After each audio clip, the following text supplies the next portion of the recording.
Hi, hello student, hello everyone, welcome to you, welcome again in বঙ্গ পাঠশালা। তো student basically হচ্ছে আমরা বঙ্গ পাঠশালাতে ABTA মাধ্যমিক যেটা আমাদের 2023-24 যে এবিটিএ আছে সেটা থেকে হচ্ছে ফিজিক্যাল সায়েন্সের আমরা 1 বাই 1 হচ্ছে পেজ ধরে হচ্ছে সলভ করছিলাম, ঠিক আছে। তো সেখানে হচ্ছে আজকে আমরা হচ্ছে পেজ নম্বর 436 থেকে হচ্ছে সলভ করবো এক এক করে এবং সেগুলোই হচ্ছে তোমাদের সাথে শেয়ার করব, ঠিক আছে। তো স্টুডেন্ট বেসিক্যালি দেখো আমাদের এখানে ফার্স্টেই আমাদের বিভাগ কয়ের মধ্যে কি থাকে, এমসিকিউ। তো ফার্স্ট থেকে আমরা যেটা শুরু করবো সেটা হচ্ছে এমসিকিউ, ঠিক আছে। তো চলো স্টুডেন্ট বেসিক্যালি লেট না করে শুরু করা যাক 1 বাই 1।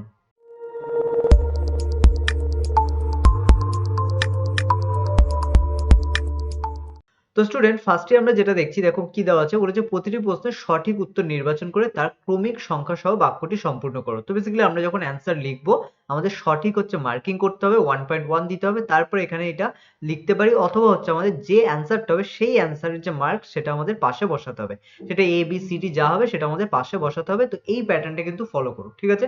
তো সেক্ষেত্রে আমরা ফার্স্ট কোয়েশ্চেনটা নিয়ে নিই। কি বলেছে, বলেছে কোন জীবাশ্ম জ্বালানির তাপন মূল্য সব থেকে বেশি। তো বেসিক্যালি আমাদের হচ্ছে ডিজেল, কেরোসিন, কয়লা এবং এলপিজি। এর মধ্যে হচ্ছে এলপিজির তাপন মূল্য সব থেকে বেশি, মানে আমরা বলতে পারি 1 লিটার পরিমাণ এলপিজি দহনে হচ্ছে সব থেকে বেশি পরিমাণ হচ্ছে তাপ উৎপন্ন হয়, ঠিক আছে। নেক্সট কোশ্চেনে চলে আসি, বলেছে গ্রাম আণবিক আয়তনের এসটিপি তে মান। গ্রাম আণবিক আয়তনের এসটিপি তে মান কত। দেখো এখানে হচ্ছে যে কোনো গ্যাসের ক্ষেত্রে, এটা হচ্ছে একটু অ্যাড করলে ভালো হতো বাট এখানে দেয়নি। যে কোনো গ্যাসের ক্ষেত্রে গ্রাম আণবিক আয়তনের এসটিপি তে মান সবসময় কত থাকে, 22.4 লিটার। সেক্ষেত্রে আমাদের অপশন সি হচ্ছে কারেক্ট অ্যান্সার, ওকে। তারপরে চলে আসে নেক্সট কোয়েশ্চেন, বলেছে চার্লসের সূত্রের লেখচিত্র হলো। দেখো চার্লসের সূত্রের লেখচিত্র, কিন্তু এখানে লেখচিত্র কোনো রকম হচ্ছে মার্ক করেনি, শুধু জাস্ট হচ্ছে এক্স ওয়াই হচ্ছে অক্ষ দিয়ে রেখে দিয়েছে। সেক্ষেত্রে এটা কিন্তু আমরা হচ্ছে কোনো অ্যান্সার হচ্ছে করতে পারি না এরকম, ঠিক আছে। তো এটা একটা মিস্টেক ছিল, সেই জন্য এরকম হয়েছে। আদারওয়াইজ তোমাদের মাধ্যমিকের যে কোয়েশ্চেন পেপার সেখানে কিন্তু এই ধরনের কিছু থাকবে না, ঠিক আছে। চলে আসি নেক্সট কোয়েশ্চেন, কি বলেছে দেখো, বলেছে উষ্ণতা বৃদ্ধিতে কোন কঠিনের দৈর্ঘ্য প্রসারণ গুণাঙ্ক কি হয়, বাড়ে, কমে, অপরিবর্তিত থাকে আর বাড়ে বা কমে। তো বেসিক্যালি উষ্ণতা বৃদ্ধি হলে যে কোনো কঠিন পদার্থের দৈর্ঘ্য প্রসারণ গুণাঙ্ক যেটা সেটা কিন্তু সবসময় হচ্ছে বৃদ্ধি পায়, ঠিক আছে। তো সেক্ষেত্রে এটা আমাদের অপশন এ হবে কারেক্ট অ্যান্সার, ঠিক আছে। তাহলে এখানে অপশন এ হচ্ছে কারেক্ট অ্যান্সার। তারপরে কি দেওয়া আছে, বলেছে এসটিপি তে 44.8 লিটার এইচ টু গ্যাসের মোল সংখ্যা। তো দেখো আমরা একটু আগেই বললাম যে যে কোনো গ্যাসের মোল সংখ্যা এসটিপি তে কত, মানে লিটারে যখন আমরা আয়তন বের করি তখন হচ্ছে বেসিক্যালি যে কোনো 1 মোল গ্যাসের আয়তন কত হয়, 22.4। এবার এখানে দেখো বলেছে 44.8 লিটার মানে 22.4 এর ডবল। তাহলে সেক্ষেত্রে এখানে হাইড্রোজেন গ্যাসের মোল সংখ্যা কত হবে, 2 হবে, ঠিক আছে। তাহলে এক্ষেত্রে অপশন বি হচ্ছে আমাদের কারেক্ট অ্যান্সার, ঠিক আছে। এটা খেয়াল রাখো। তারপরে চলে আসছে আমরা নেক্সট পয়েন্টে। কি বলেছে দেখো নেক্সট কোয়েশ্চেন, যে তড়িৎচুম্বকীয় তরঙ্গের কম্পাঙ্ক সবচেয়ে বেশি সেটি হলো। তো বেসিক্যালি এখানে এক্স আছে, অতিবেগুনি রশ্মি আছে, গামা আছে আর বেতার তরঙ্গ। তো এখানে সব থেকে বেশি হচ্ছে আমাদের গামা রশ্মির ক্ষেত্রে হচ্ছে যে কম্পাঙ্ক সেটা সব থেকে বেশি থাকে, কিন্তু যদি এখানে বলতো তরঙ্গ দৈর্ঘ্য তাহলে কিন্তু সেটা সব থেকে কম হচ্ছে গামার ক্ষেত্রে, বোঝা গেল। এগুলো খেয়াল রাখতে হবে। এবার চলে এসে আমরা হচ্ছে নেক্সট কোয়েশ্চেন, কি বলেছে দেখো, পাতলা লেন্সের আলোক কেন্দ্রের মধ্য দিয়ে গেলে আলোক রশ্মির, ঠিক আছে, মানে পাতলা লেন্সের যদি আলোক কেন্দ্র, আলোক কেন্দ্র আমরা প্রত্যেকেই জানি কম বেশি। তো দেখো এখানে আমরা যদি একটা লেন্সের ছবি আঁকি তাহলে বেসিক্যালি লেন্স হচ্ছে পাতলা বলেছে, তাহলে আমরা হচ্ছে পাতলাই একটা হচ্ছে লেন্স হচ্ছে আঁকলে এরকম অনেকটা হবে। এবার এখানে কি থাকে, এখানে আমাদের বেসিক্যালি হচ্ছে প্রধান অক্ষ থাকে, ঠিক আছে, প্রধান অক্ষ এবং তার সাথে উন্মেষ। তো বেসিক্যালি এটা হচ্ছে প্রধান অক্ষ আর এটা হচ্ছে উন্মেষ। তো যে বিন্দুতে ছেদ করে মোটামুটি সেটাকে আমরা বলি আলোক কেন্দ্র, ঠিক আছে। আমাদের ছবিটা হয়নি জানি, কিন্তু তারপরে আমাদের মোটামুটি কনসেপ্টের জন্য আমি জাস্ট ছবিটা ড্র করলাম। তাহলে এটা কি, এই কেন্দ্রটাকে আমরা বলছি আলোক কেন্দ্র। এবার এখান থেকে কোনো আলো পাস হলে আমরা কি পড়েছিলাম, যে এখান থেকে কোনো আলো যদি পাস হয় তাহলে কিন্তু সেটা সব সময় ওই বিন্দু থেকেই যাবে, সেটা কোনো রকম ভাবে বাঁদিক বা ডান দিকে বেঁকবে না, ঠিক আছে। তাহলে এক্ষেত্রে আমাদের কি হচ্ছে, কোনো রকম পার্শ্ব সরণ ঘটে না, তাই তো। এবার দেখো আমাদের এখানে কোয়েশ্চেন কি ছিল, বলা হয়েছিল আমাদের যে 1.7 পাতলা লেন্সের আলোক কেন্দ্রের মধ্য দিয়ে গেলে, কি গেলে, আলো গেলে। বেসিক্যালি এখানেও কোয়েশ্চেনটা অনেকটা ইনকমপ্লিট মতো। তো গেলে বেসিক্যালি আলোক রশ্মির কি হয়, কোনো চ্যুতি হয় না, তাহলে সেক্ষেত্রে পার্শ্ব সরণ হয় না। আচ্ছা, পার্শ্ব সরণ হয় দেওয়া আছে, তারপর চ্যুতি হয়, সোজা পথে যায়, তারপর লেন্স থেকে নির্গত হয় না। তো বেসিক্যালি এটা কি হয়, সোজা পথে যায়, অপশন সি হয়ে যাবে আমাদের কারেক্ট অ্যান্সার, ঠিক আছে। চলে আসি নেক্সট কোয়েশ্চেন, আমাদের কি বলেছে 1.8 নিচের কোনটি রোধাঙ্ক উষ্ণতা বৃদ্ধির সাথে হ্রাস পায়। তো বেসিক্যালি এটা আমরা আগেও পেয়েছিলাম অনেকবার। এই কোয়েশ্চেনটা সেক্ষেত্রে ইম্পর্টেন্ট বলতে পারো, ঠিক আছে। এই ধরনের কোয়েশ্চেনগুলো খেয়াল রাখবে তোমরা, ওকে। তো বেসিক্যালি দেখো বলেছে কি কি আমাদের অ্যান্সার দিয়েছে, পরিবাহী, অর্ধপরিবাহী, অতিপরিবাহী আর অন্তরক। তো বেসিক্যালি দেখো ফার্স্টে আমরা পরিবাহীতে যদি আসি, পরিবাহীর ক্ষেত্রে হচ্ছে উষ্ণতা, মানে যত হচ্ছে প্রবাহ মাত্রা বাড়ে তত উষ্ণতা বৃদ্ধি পায়, ঠিক আছে। সেক্ষেত্রে রোধাঙ্কও বৃদ্ধি পায়। কিন্তু অর্ধ পরিবাহীর ক্ষেত্রে ব্যাপারটা ঠিক উল্টো হয়ে যায়, কিন্তু এক্ষেত্রে আমাদের প্রবাহ মাত্রা যত বৃদ্ধি পাবে কিন্তু সেক্ষেত্রে আমাদের উষ্ণতা তত বৃদ্ধি পাবে ঠিকই, কিন্তু রোধাঙ্ক হচ্ছে হ্রাস পাবে, বোঝা গেল।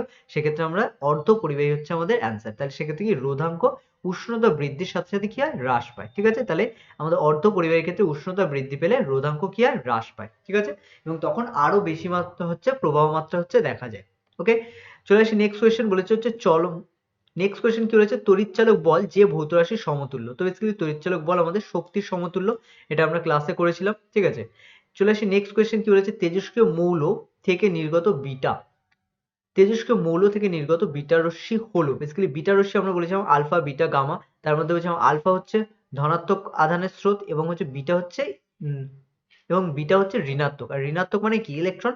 সেক্ষেত্রে আমাদের অপশন বি হচ্ছে কারেক্ট অ্যান্সার। ঠিক আছে, নেক্সট কোয়েশ্চেন আমরা চলে আসি 1.11, কি বলেছে দেখো, পর্যায় সারণীর কোন গ্রুপে কঠিন তরল গ্যাস 3 ধরনের মৌলই দেখা যায়। তো বেসিক্যালি এটা আমাদের 17 নম্বর গ্রুপে হচ্ছে বা 17 নম্বর শ্রেণীতে বেসিক্যালি হচ্ছে আমাদের 3 ধরনের মৌলই দেখা যায়। ঠিক আছে, সেক্ষেত্রে 17 নম্বরের মৌলগুলো আমরা যদি একটু মনে করি তাহলে বুঝতে পারবো। দেখো 17 নম্বরে আমাদের কোন কোন মৌল থাকে, একদম প্রথম থেকে খেয়াল করো, ফ্লুরিন থাকে, তাই তো, ফ্লুরিন থাকে, তারপর ক্লোরিন থাকে, তারপর ব্রোমিন, তারপর আয়োডিন, তারপর অ্যাস্টাটিন। তো বেসিক্যালি আমাদের প্রথম যে দুটো মৌল ফ্লোরিন এবং ক্লোরিন, এই দুটো হচ্ছে গ্যাসীয়, তারপরে যেটা ব্রোমিন থাকে এটা হচ্ছে তরল, এবং বাকি যে দুটো শেষের দুটো আয়োডিন এবং অ্যাস্টাটিন, এগুলো হচ্ছে বেসিক্যালি আমাদের কঠিন। বোঝা গেল, তাহলে সেক্ষেত্রে পর্যায় সারণীর 17 নম্বর গ্রুপের মৌলগুলির মধ্যে তরল, গ্যাসীয় এবং কঠিন 3 ধরনের হচ্ছে মৌলই দেখা যায়। তারপর হচ্ছে একটি ধ্রুবীয় দ্রাবক। তো বেসিক্যালি এখানে আমাদের কি কি দেওয়া আছে, জল, অ্যালকোহল, বেনজিন আর কেরোসিন। তো এর মধ্যে একমাত্র জল হচ্ছে ধ্রুবীয়।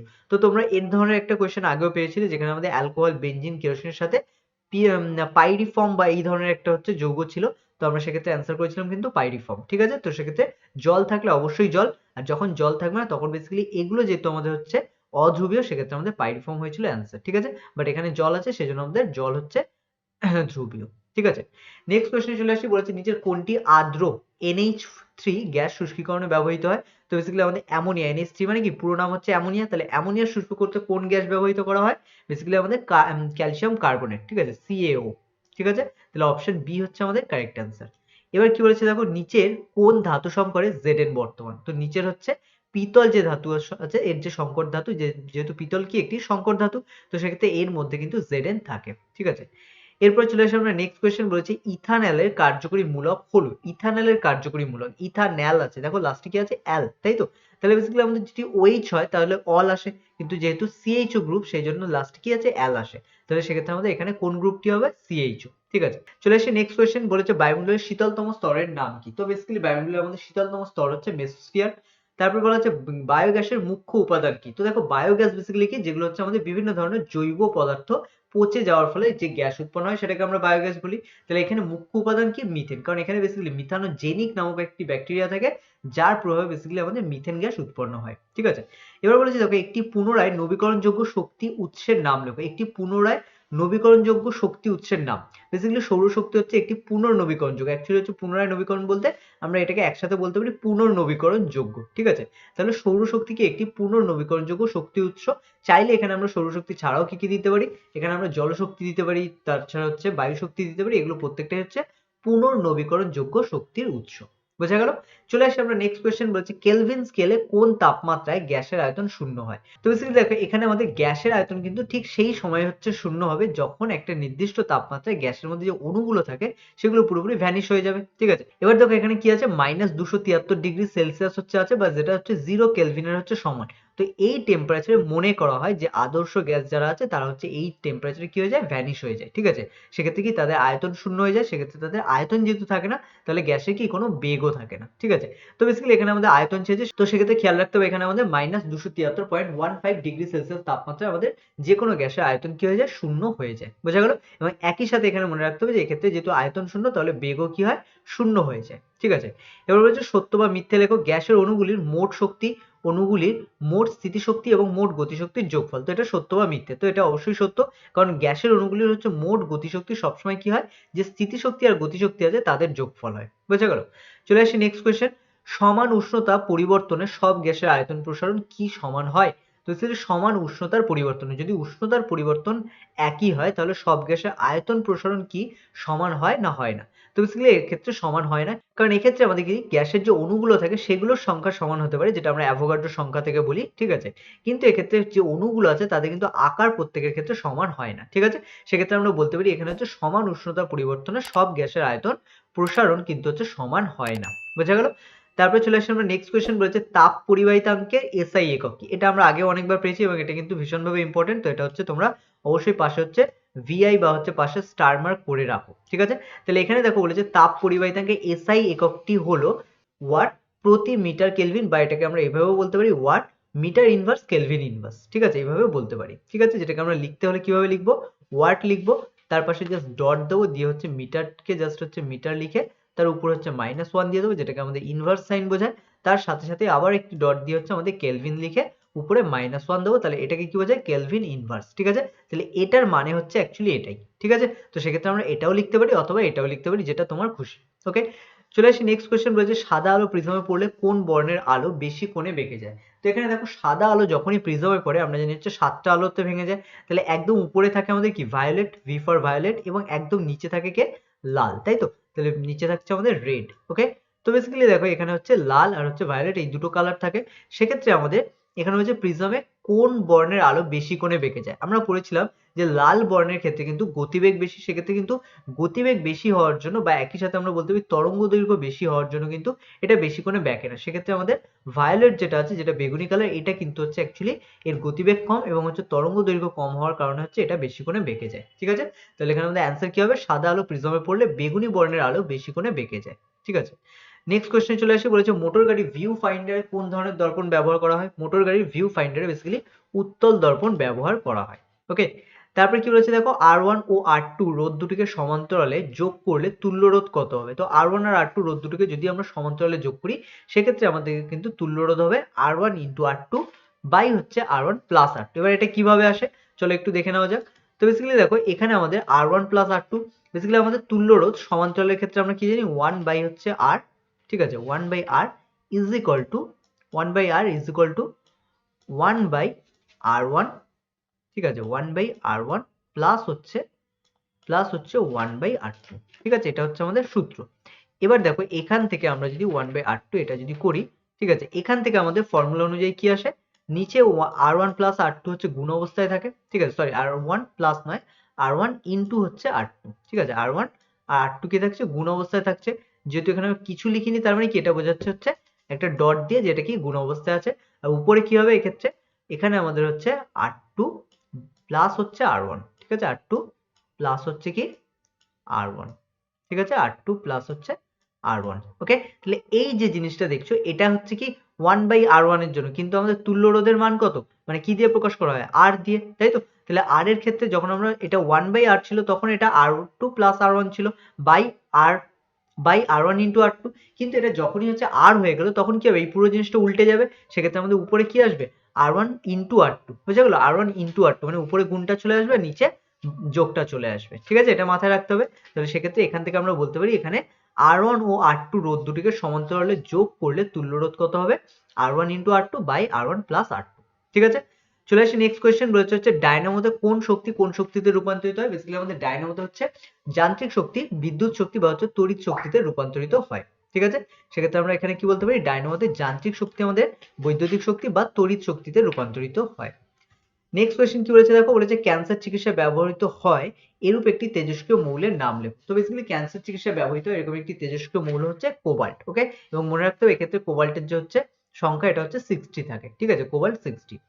তারপর হচ্ছে তেজস্ক্রিয়তার এসআই একক কি। তো বেসিক্যালি আমাদের তেজস্ক্রিয়তার এসআই একক হচ্ছে বেকারেল, ঠিক আছে, এটা মনে রাখো।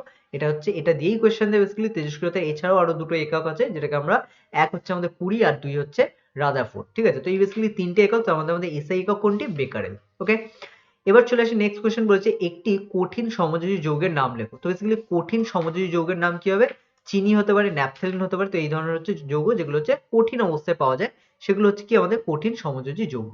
ওকে, তো নেক্সট কোয়েশ্চেন দেখো আমাদের কি বলেছে, বলেছে তড়িৎ বিশ্লেষণের সময় কোন ইলেকট্রোডকে ক্যাথোড বলা হয়। তো বেসিক্যালি ক্যাথোড বলা হয় কাকে, আমাদের ঋণাত্মক তড়িৎদ্বারকে ক্যাথোড বলা হয়। ওকে, আর ধনাত্মককে বলা হয় অ্যানোড। তো সেক্ষেত্রে তড়িৎ বিশ্লেষণের সময় ঋণাত্মক ইলেকট্রোডকে বলা হয় কি ক্যাথোড। ওকে, আর ধনাত্মককে বলা হয় কি অ্যানোড, ঠিক আছে, এটা খেয়াল রাখতে হবে। এবার বলেছে দেখো রূপোর ওপর হচ্ছে সোনার প্রলেপ দিতে অ্যানোডটি কি। তো বেসিক্যালি যখন আমাদের রূপোর ওপর সোনার প্রলেপ দেবো তখন আমাদের অ্যানোড হিসেবে কি ব্যবহার করতে হবে। তো আমরা সবসময় জানি এটা কি, সবসময় হচ্ছে আমাদের অ্যানোড হিসেবে যে ধাতুর হচ্ছে প্রলেপ দিতে হবে সেই ধাতুটাকে অ্যানোডে রাখতে হবে। তাহলে সেক্ষেত্রে এখানে যেহেতু রূপোর উপর আমরা সোনার প্রলেপ দিচ্ছি, তাহলে অ্যানোডে কাকে রাখতে হবে, সোনাকে রাখতে হবে, ঠিক আছে। নেক্সট কোয়েশ্চেনে চলে আসি আমরা, বলেছে তড়িৎ বিশ্লেষণে কি প্রকার তড়িৎ প্রবাহ ব্যবহৃত হয়। তো বেসিক্যালি দেখো তড়িৎ বিশ্লেষণে হচ্ছে আমাদের ডিসি বা হচ্ছে সমপ্রবাহ বা ডিরেক্ট কারেন্ট যেটা বলা হয়, এটা বেসিক্যালি ব্যবহার করা হয়। এটা কোথায় থাকে? এটা কিন্তু সবসময় হচ্ছে আমাদের ব্যাটারিতে থাকে, ঠিক আছে। এখানে খেয়াল রাখতে হবে, এখানে কিন্তু কখনো যদি আমরা হচ্ছে এসি ব্যবহার করেছি, ঠিক আছে, তাহলে কিন্তু যেহেতু দেখো আমাদের তড়িৎ বিশ্লেষণ যখন করা হয় তখন তার মধ্যে কম বেশি আমাদের হচ্ছে ফিজিক্যাল টাচ হচ্ছে আমরা করে ফেলি, ঠিক আছে। সেক্ষেত্রে কিন্তু আমাদের উপরে যাওয়ার চান্স অনেক বেশি, ঠিক আছে। তো এই জন্য খেয়াল রাখতে হবে, এখানে কখনোই কিন্তু হচ্ছে এসি ব্যবহার করা হয় না, কারণ এসি হচ্ছে অল্টারনেটিং কারেন্ট। সেক্ষেত্রে এটা আমাদের বাড়ির যে বৈদ্যুতিক লাইন সেটার মতোই কিন্তু হচ্ছে ইলেকট্রিক শক দিতে পারে, বোঝা গেল। তো সেই কারণে কিন্তু কখনোই হচ্ছে এখানে আমরা এসি ব্যবহার করি না, এখানে সবসময় ডিসি বা সমপ্রবাহ হয়। আর এসি যদি ব্যবহার করা হয় তাহলে কিন্তু অ্যাকচুয়ালি তড়িৎ বিশ্লেষণ প্রক্রিয়াটাই হয় না, বোঝা গেল। এটা হচ্ছে মেইন একটা ডিসঅ্যাডভান্টেজ, যে কারণে এসি কখনোই ব্যবহার হয় না, ঠিক আছে। এবার চলে এসে আমরা স্তম্ভ মেলানো। কি বলেছে দেখো ফার্স্টে, 7b শ্রেণীতে অবস্থিত একটি মৌল। তো 7b শ্রেণীতে অবস্থিত একটি মৌল কি? এক্ষেত্রে হবে আমাদের হচ্ছে ক্লোরিন, ওকে। কারণ ক্লোরিন ফ্লুরিন এগুলো কি 7b তে অবস্থিত, তো সেক্ষেত্রে এটা হচ্ছে আমাদের ক্লোরিন। তারপরে হচ্ছে red haematite. Red haematite basically হচ্ছে কার আকরিক? এটা হচ্ছে আয়রনের আকরিক, যেটা হচ্ছে Fe এর সাথে হচ্ছে ম্যাচ হয়ে যাচ্ছে। কার্বন বিজন পদ্ধতিতে প্রস্তুত করা হয় আমাদের জিঙ্ককে, ঠিক আছে। সেক্ষেত্রে এটা জিঙ্কের সাথে ম্যাচ হচ্ছে। আর একটি সন্ধিগত মৌল কি? নিকেল, ঠিক আছে। তাহলে নিকেল হচ্ছে আমাদের একটি সন্ধিগত মৌল, ওকে। এরপর চলে আসছে, কি বলেছে দেখো, বলেছে NH4NO2, ঠিক আছে। অ্যামোনিয়াম নাইট্রেটকে উত্তপ্ত করলে কোন গ্যাস নির্গত হয়? তো বেসিক্যালি এখানে আমাদের নাইট্রোজেন গ্যাসই হচ্ছে নির্গত হয়। তারপরে বলেছে দেখো শূন্যস্থান পূরণ করতে ক্যালসিয়াম কার্বনেট তার সাথে হচ্ছে N2 যদি হচ্ছে 1100 ডিগ্রি সেলসিয়াস উষ্ণতায় হচ্ছে উত্তপ্ত করা হয় তাহলে কি উৎপন্ন হয়? বেসিক্যালি আমাদের ক্যালসিয়াম সায়ানামাইড উৎপন্ন হয়, ঠিক আছে। CaCN2, হ্যাঁ, তার সাথে কার্বন উৎপন্ন হয়। তারপরে বলেছে সরলতম জৈব যৌগটির নাম। সব থেকে সরল হচ্ছে জৈব যৌগ কি? কার্বনের যেহেতু 4টে হাত থাকে তাই 4টে হাতে কিছু না হলেও 4টে হাইড্রোজেন যোগ হয়ে গেলে সব থেকে সরল জৈব যৌগটি উৎপন্ন হয় এবং এটাকে কি বলা হয়? মিথেন, বোঝা গেল, CH4। তারপরে দেখো কি বলেছে, বলেছে আইইউপ্যাক নাম লেখো। তো বেসিক্যালি দেখো এখানে কি কি দেওয়া আছে আমাদের, CH3, CH2, C, CHO আর নিচে ডবল বন্ডে দেওয়া আছে CH2। তো বেসিক্যালি দেখো এখানে কিন্তু আমাদের নামকরণ হচ্ছে, দেখো দুটো হচ্ছে ব্রাঞ্চে ভেঙে গেছে, এখানে পুরো হচ্ছে যৌগটা, ঠিক আছে। এক্ষেত্রে নামকরণ করতে গেলে আমাদের একটি কাউন্টিং করতে হবে একটা নির্দিষ্ট দিক থেকে। সেক্ষেত্রে আমরা সবসময় হচ্ছে খেয়াল রাখবো এখানে যেটা হচ্ছে আমাদের কার্যকরী মূলক আছে সেই দিক থেকে কাউন্টিং করতে হয়, ঠিক আছে। তাহলে এখানে 1 নম্বরে হচ্ছে আমরা এই কার্বনটাকে ধরছি, তাহলে এটা হচ্ছে 2 নম্বর হয়ে যাচ্ছে, এটা হয়ে যাচ্ছে 3 নম্বর, ওকে, 3 নম্বর, আর এটা হয়ে যাচ্ছে আমাদের কি? 4 নম্বর, ঠিক আছে। এই 4টে কার্বন, তাহলে 4টে কার্বন থাকলে আমরা কি বলি? বিউট বলি।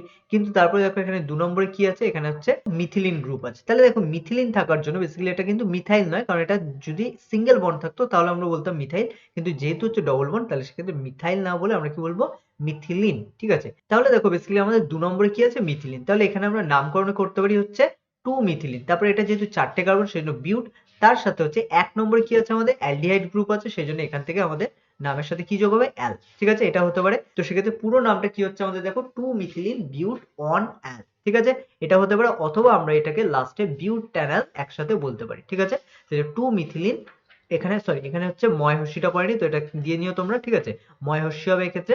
তো 2 মিথিলিন বিউটানল, ওকে। তারপর চলে আসি আমরা কার্বন পরমাণুর কোন ধর্মের জন্য বড় কার্বন শৃঙ্খল গঠন হয়। তো বেসিক্যালি এটা কার্বনের হচ্ছে ক্যাটিনেশন ধর্মের জন্য বেসিক্যালি বড় কার্বন শৃঙ্খল হচ্ছে গঠিত হয়, ঠিক আছে।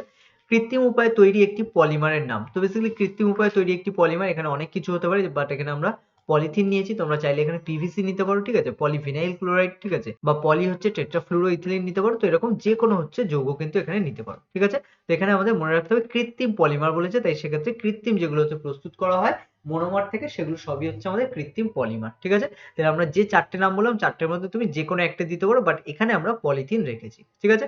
তো নাও বেসিক্যালি আজকে ছিল এইগুলোই আমাদের কোয়েশ্চেন, ঠিক আছে। তো বেসিক্যালি আজকে আমাদের যে পেজ নম্বরটা আমরা কমপ্লিট করলাম, এখানে হচ্ছে এই আমাদের টোটাল কোয়েশ্চেন ছিল। আশা করি প্রত্যেকটা তোমরা বুঝতে পেরেছো, 436 পেজের কোয়েশ্চেন।